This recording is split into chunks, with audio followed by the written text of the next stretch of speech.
Welcome to this episode of Conversations in Education, the collective voice of the Guild, the official podcast of the Teachers Guild of New South Wales. I'm Sarah Warby, Counsellor for Advocacy for the Guild, and together we'll explore the ideas, people and passions shaping education in our profession and beyond. Today we will be speaking with Ian Holden. Ian is the chairman of We Support Hands-On Learning, a movement dedicated to strengthening active, practical and collaborative learning across Australian education. Drawing on decades of experience across educational leadership, advocacy and policy, Ian brings a deep understanding of both the promise and pressures facing schools, including student engagement, wellbeing, teacher retention, curriculum demands and the growing reliance on digital technology. His work champions the view that students learn best by doing in ways that foster curiosity, confidence, resilience and connection. Ian, welcome to today's podcast. Thank you, Sarah. Delighted to be here and great to connect with you. Well, I've only given a very brief snapshot, and knowing a little bit of your bio, there's an amazing wealth of experience and background to your professional journey. Can you give us where you are at the moment with your role in education and what your journey has been? Absolutely. Well, look, at the moment, I'm doing some work with a number of organisations, but I guess one of my favourite things I'm doing at the moment is working with a really dedicated team of people who very much advocate for the power of hands-on learning in schools. And that sounds like a big thing. And I'm really pleased that we have the opportunity to go into that in a bit more detail. But where it's come about is I've had a career for 40 years in schools and working as a teacher, initially in the UK, in London, through to working as a sort of an executive in schools in the UK, and then moving into Australia about 23 years ago and doing something very similar over here. And I guess what I've kind of found is that the most important thing in schools are the relationships you form with students and the excitement and the enjoyment they get through their learning experiences. So I guess that's why I've kind of ended up doing a little bit of work at the moment with an organisation that really supports children's experiences in schools and making sure that trying to promote as much enjoyment, excitement, interest and connection to curriculum and people as we possibly can manage in a world that's ever changing. What was that moment that led you to go, you know what? I'm going to do this teaching thing? Well, interesting that I was probably one of the very lucky people who, I don't know whether it was a light bulb moment, but I knew growing up I actually wanted to be a teacher. And it was something that I understood quite early on. I maybe in my early teens. And that was quite a change because I'm from a farming background.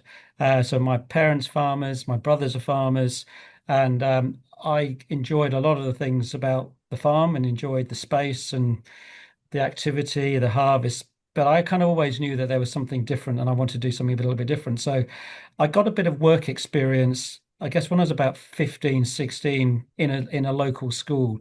I just loved it. And then from that point on, I just knew I wanted to be a teacher. And particularly, I was very keen on being a primary teacher. So that's when my sort of starting of my career was that moment. So enrolled in a college in the UK in London, did a Bachelor of Education, which gave me a really in-depth experience of schools, a whole range of schools actually, some tough schools, some schools which were, well off, a real range of different types of learning. So that's my background into teaching. So then what brought you from the UK to Australia? Well, I could probably be quite flippant to say we were chasing a bit of light and heat. But used to come over quite often to visit one of my brothers who lived in Australia at the time, and he was out on farms in the middle of New South Wales as cotton farming and working with all sorts of different crops. So we used to come and see him quite a lot, and then on the way through to see him, we'd always stay in Sydney, and we just loved Sydney. We thought it was a fantastic place, and having had about 20 years of a relatively interesting career in the UK. My wife works not in schools, but works in a different area. She was working in the aviation. We just thought we'd like a change. And we said, we'll give it 2 years. And 23 years, we're still here.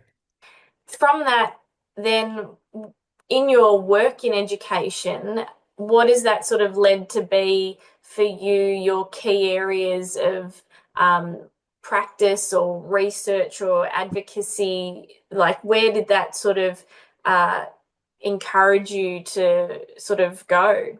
Okay, so I guess I was really lucky. I think my first experience, even as a student teacher, was working in a school, and it was quite a challenging school, not far from Heathrow Airport. Lessons stopped when the aeroplanes flew overhead, so we were kind of almost at the end of the runway. But I was one of those very lucky people as a student teacher to be placed with just an outstanding teacher who just understood that children learn best by, number one, having really clear expectations. So that was, there was, whilst it was a tough school and there was certainly some behavioral challenges, her expectations were very high for the students in terms of what they were learning, how much they were capable of learning, but as well as standards of behavior. So there was kind of no negotiation around that. That was going to be clear. But also, she just did really interesting things with her class. And I was lucky to have 10 weeks with her. And it sort of almost set me up as a career of forming a philosophy where children learn best when they're really engaged in their learning. It sounds very obvious, but I think, you see increasingly a bit of a disconnect between what teachers know they need to teach in terms of the syllabus and curriculum, and the disconnect between what children are actually doing in the classroom. And there's all sorts of reasons for that. But my first experience was someone who had children kind of sort of eating out the palm of her hand. And it was just amazing. And it set me up with all of those sort of structural routines, behavior expectations, and making sure that components of each lesson had something of real interest with what the children were doing so they could really engage in the materials or the activity. From that, then, does that give you a particular perspective of what you believe is particularly important for teachers and schools today? I think so. I mean, I think having been around quite a long time, I'm like many people have seen these sort of these trends within education, and I think there's been some quite significant ones that have probably happened for many schools internationally in the last probably 5 to 7 years, whereby um, we've been really focusing on making sure student outcomes are at the best they can possibly be. And that's absolutely right and proper. But the means to get there, I'm not sure we've thought through all of the implications. And particularly, I think when we were faced with COVID and our our need to go into a much more of a screen-based approach to learning, that to me has in some ways stayed with us. So we have high curriculum outcomes, an expectation that students will improve whilst they're at school, and that's absolutely right, and particularly around areas of English and maths. But how they get there in terms of the how of learning, I think that's almost not been discovered or explored in enough detail. And I think my view is, having taught in lots of schools and been a principal of a couple of schools, we've defaulted to, almost as a way to do things, to screen-based learning. And I think that will get us to a certain point, but I think there's a point where, and I think we're seeing it now, there's now disengagement with students on quite a large scale in many schools. Yeah, and I think it's interesting too. I note that you've contributed through your work with We Support Hands-on Learning to a white paper where you very much look at what the landscape and pedagogical approaches are at the moment. And I think that's really interesting. And like you say, you're talking about implications. From your work and research in that space, what were sort of some of the key things that came out of that for you? Yes. So we yeah, and thank you for mentioning the white paper, because it's something we've launched, and it's available on our We Support Hands-on Learning website. We've kind of framed it as a white paper to reclaim connection in classrooms. What I think I've seen, and it probably goes back more than pre-COVID, in lots of schools, we've looked at all of the advantages that digital learning has for us. So, we started probably 10 years ago with smart boards and kind of that idea where we've got all of these things, we can do fantastic things in the classroom. I'm particularly talking about primary school age group, and teachers can do things on the whiteboard and make it exciting. But in my view, it that has sometimes replaced what I think is really important learning. And the whiteboard almost has replaced that kind of that carpet time where in primary schools you're asking questions. And if you look around schools and see how many children are actually putting their hands up and answering questions, it's the same for you. They're just doing it through the whiteboard. Whereas having things in children's hands is really, really important so they can actually understand the learning. And I think then beyond that, when you look at kind of the sort of way that teachers teach, often it's through a screen, and then children are learning via a screen and back to the teacher. And there's a big missing part, I think, in many schools and many lessons where children just aren't getting that hands-on experience with with manipulative work or manipulative resources where they can really understand important concepts. So I think that's been a trend. So the white paper goes into what's happened in terms of the current latest trends in terms of teaching, um, where that fits in with children's learning, where that might be meeting some of our demands, some of our expectations, but also where it's falling short in terms of number one, children's really important concrete understanding of key concepts, and also their connection to each other through relationships, through enjoyment, through engagement. And also just kind of that kind of idea where we have to be collaborative and working in groups. And screen-based learning tends not to do that very well. That's really interesting that too you point out that in some ways, is it from your experience, we've seen the approach of getting through everything at pace Yeah. rather than that sort of taking the time for the relationship. Yeah, I think it's there's two things. I think you're right. I think there's this real pressure on teachers to this is the bar. We need to improve our NAPLAN results. Sorry, our NAPLAN results. We need to ensure that we're meeting those expectations.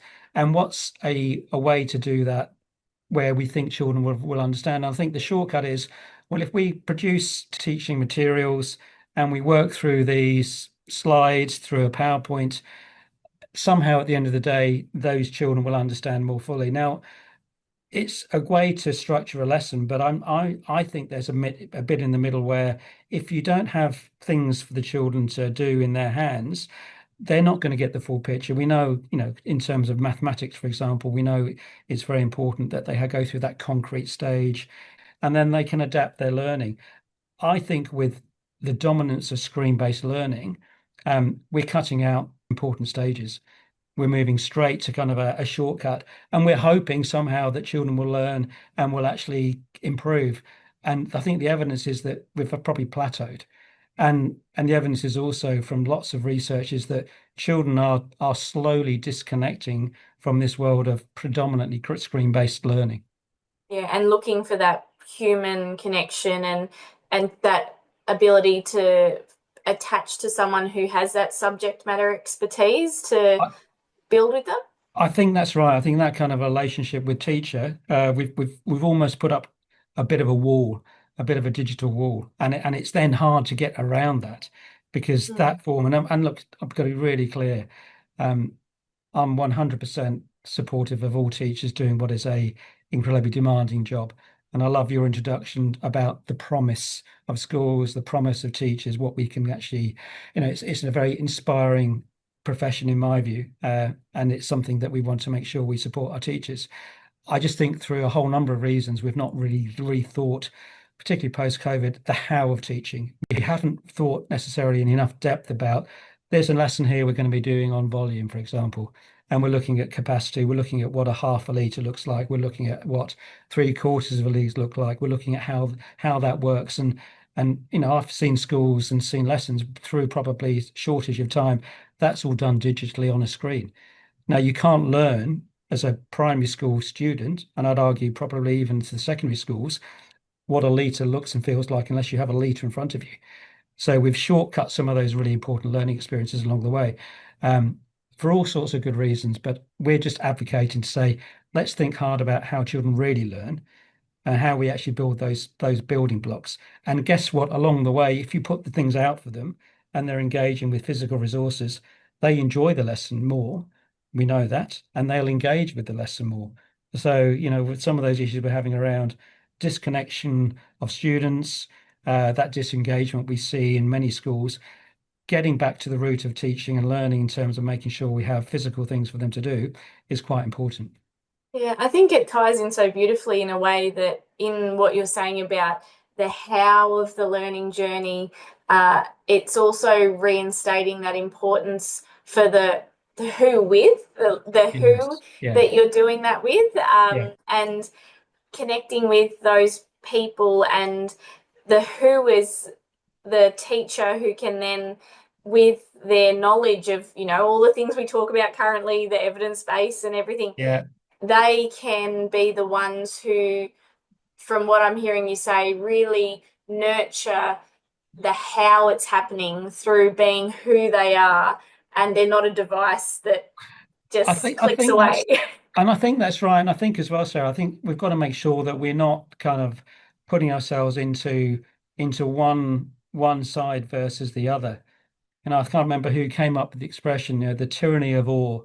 You've got to be either this or this. And actually, good teaching has always been about a blend of different teaching styles, different learning activities, matching the right learning activity to the objective you want to come up with. And sometimes, absolutely, a screen-based lesson is very appropriate in the best way to achieve that learning outcome. Other times, it's better just to not have the screens and do something which is very different.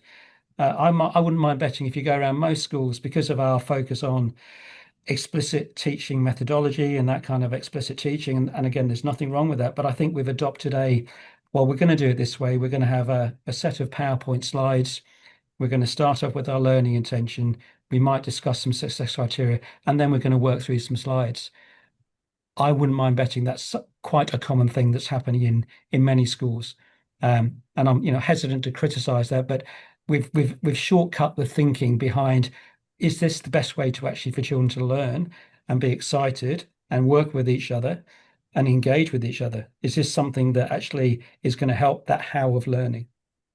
Yeah, and it's that interesting time, isn't it? The language of the education landscape, and the modern world of efficiency over effective or affective is an interesting world to be Yeah, in.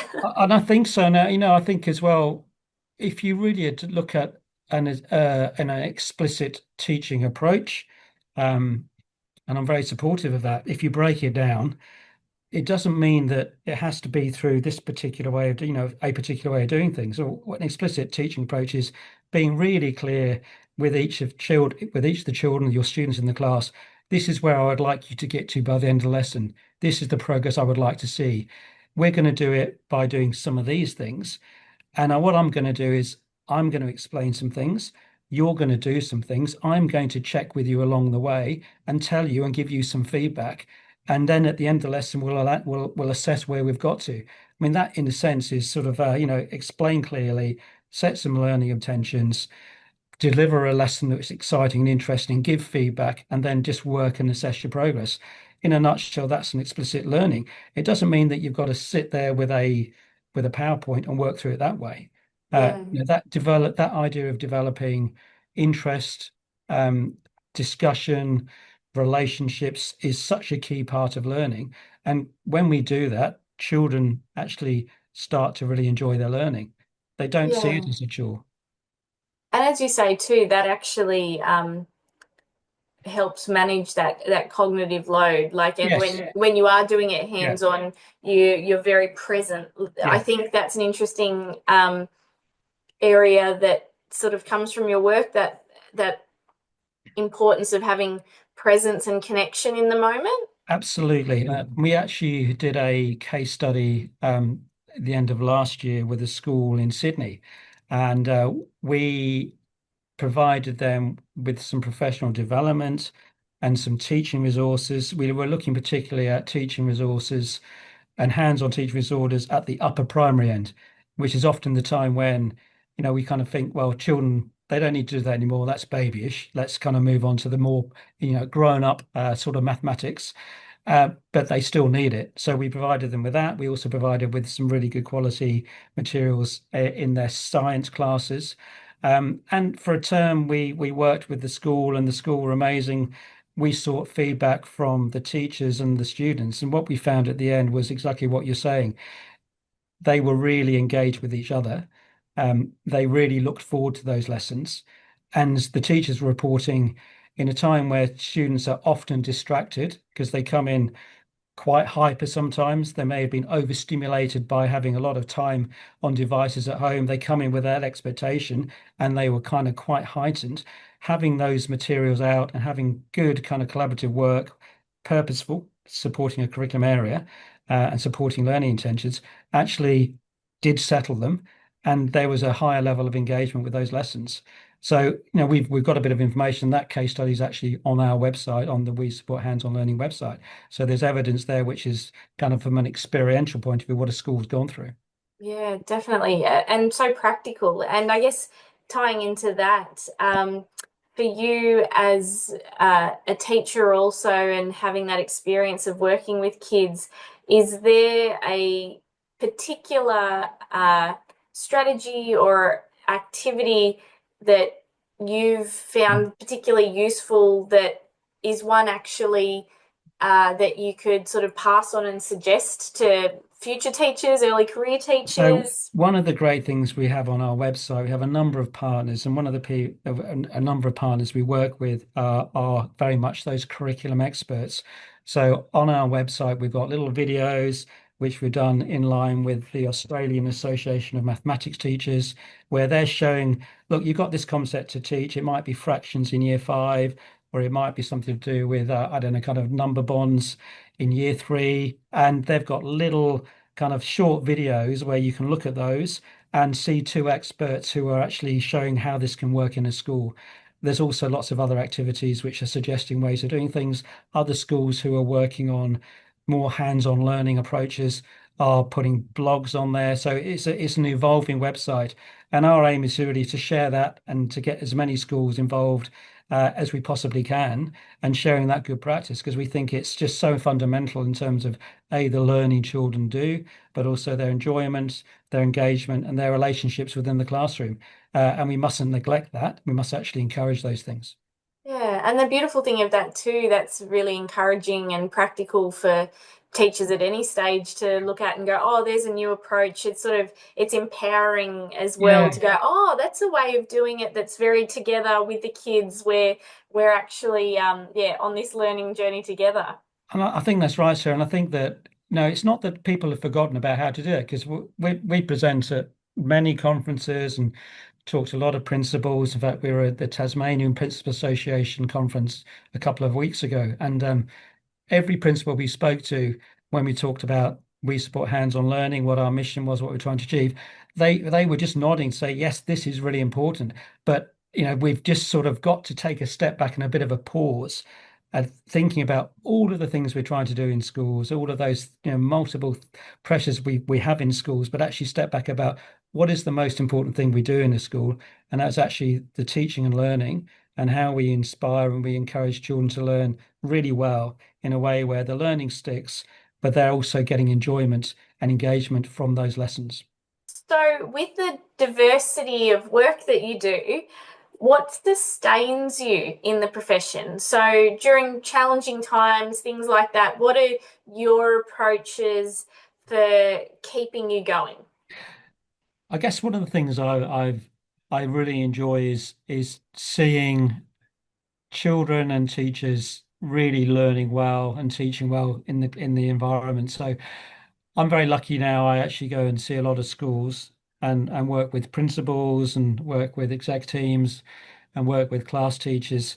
Um, I'm I'm one of these people. I'm a glass half full person, and whenever I go to a school, I always see something that inspires me. I genuinely see a connection. an interaction, some brilliant teaching, a conversation that actually I think very positively about that. And I know there's lots of pressures in our schools. It always has been, but particularly now it feels like it's a pressurized time, and we know that we've got things that we need to improve. Attendance, well-being, standards. It's a tough job. We know that, but I'm always blown away by sometimes the very small things that I see in a class, whether it's a teacher, you know, inspiring a class, whether it's a connection with a particular child. I think that's probably, even after all of this time of working in schools and being in schools, that's something that I always get something out of those school visits. Yeah. And what is it too that you believe organisations such as the Teachers Guild and We Support Hands-on Learning as organisations in the world of education, what do we contribute to the profession? So I think one of the reasons why we've been very keen to partner with the Teachers Guild is that I think what you are promoting is, number one, an underlying kind of sense of a profession that should be and is respected for what it is. So really holding up the teacher profession as something that is an incredibly important job in our world today, and in our context in Australia, in our context in Sydney. And I know you're extending into Canberra, which is great, but you're holding up what is a very, very important profession. I think the other thing that we love about the Guild is that you're actually promoting the very best in our schools. Whether it's through a lot of your professional development, whether it's supporting, colleagues, whether it's through your teacher training, or the things that you're offering there, or whether it's through your awards, you're promoting the very best of us and the very best profession, and we're very attracted to that. You and in that, is there particular things that you're finding at the moment that are giving you hope for the future of education? What would be the things that you see that, regardless of all the noise that goes on, are the exciting things of our sort of where to next? Yeah, so I think that's a brilliant question, Sarah, because I think all of this is within our hands as a profession. We're very lucky in that the vast, vast majority of people who come into the teacher profession do it because they want to make a difference. They do it because they want their students to do better, to get better, to be better. And they are prepared to invest energy, time, a high level of commitment to do that. And that's probably what I'm the most optimistic about. We've got a profession, actually, when you look at it, it's full of people who really want to teach and really want to be there. And that's not the same in every workplace. So that's a great starting point. And our job, I think, for organizations like the Teachers Guild, my role with We Support Hands-on Learning is really to ensure that we hold up our teachers as people who should be very much role models in our community. There is a lot of noise, there's a lot of negativity often about how things get reported. But underlying all of this, we've got a profession where people actually do it because they want to make a difference. And that's something I think gives me a great deal of a hope and optimism. And that's something that all of us who are involved in education need to do. We need to actually talk up the profession and not talk down the profession. Very true. Well, thank you so much for your time today, and I hope this leads to many more conversations because there's such a wealth of experience and contexts and relationships that you've had through your journey that are so powerful. And it's amazing how all of this sort of stemmed from one supportive mentor and one supportive moment, and through that, hopefully, this conversation supports another person to see where they're going and what opportunities they have in education as well. There, thank you. And I absolutely believe that. And I think, the one thing that we know that you talk to lots of very successful people who've been successful in all sorts of, ways, whether that's personally, professionally, whether they do things in the community. Very often, more often than not, they will talk and refer back to a teacher or some teachers who made all the difference. And I think that's something that, again, our teacher profession needs to hold on to that, because they're the difference in many people's lives that makes a massive change for that particular person. Very true. Very, very true. Well, thank you again, Ian. And don't forget to follow the Teachers Guild on all of our social media platforms and join us as we continue to celebrate and advocate for teachers across our profession.